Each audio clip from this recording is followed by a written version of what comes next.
precisamos fazer uma lista de pecados que nunca confessamos a Deus. Devemos aceitar a culpa por nossos fracassos e temos que pedir perdão ao Senhor por cada um desses itens que colocamos em nossa lista.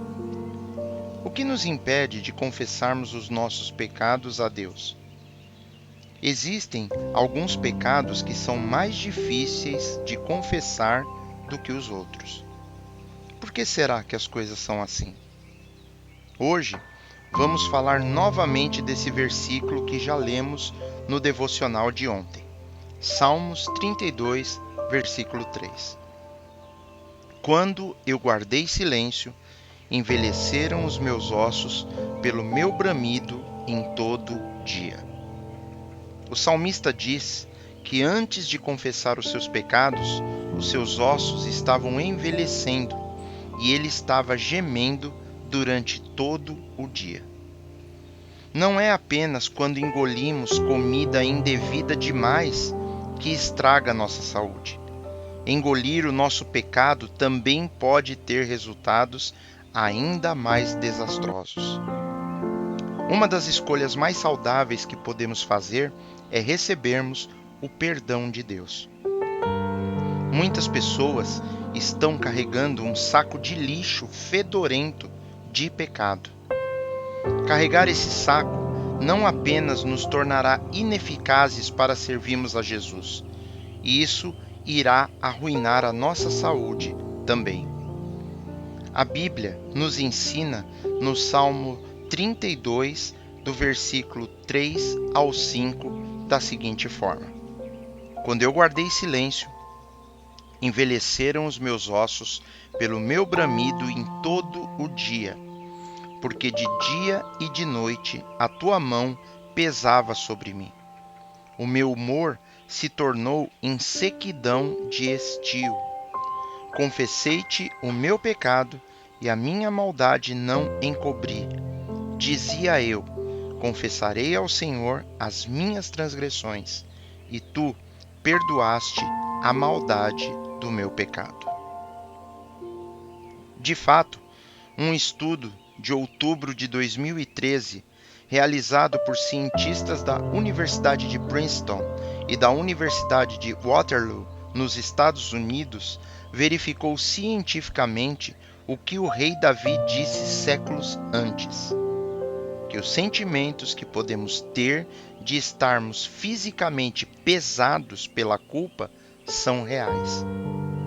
Deus nos deu um método infalível para aliviarmos esses sentimentos de culpa que destroem a nossa alma e o nosso corpo.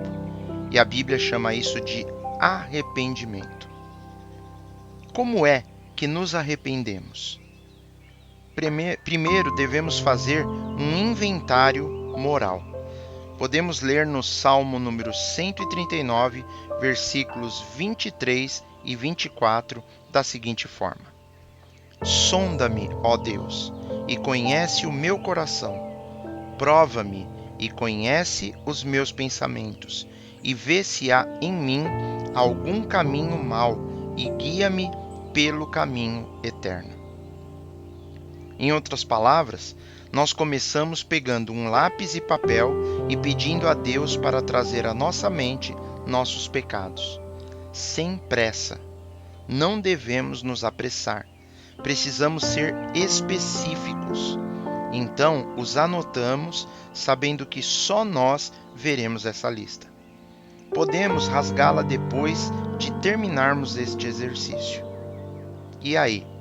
Devemos aceitar a culpa. O maior obstáculo para a cura somos nós mesmos.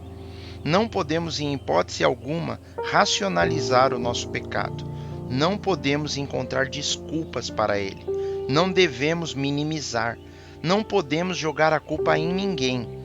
Podemos até não sermos 100% culpados, mas devemos entender que temos parte e alguma responsabilidade naquilo que fizemos. Aí então, pedimos perdão ao Senhor.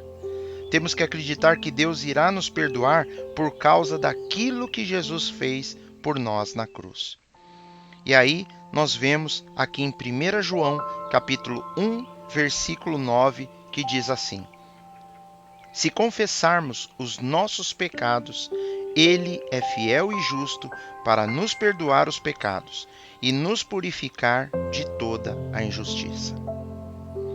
Peçamos então a Ele que nos perdoe com base nessa promessa que lemos. Não devemos implorar, não podemos negociar. Precisamos apenas crer que o Senhor nos perdoará, porque é isso que diz a sua palavra. Fé é crermos na palavra de Deus.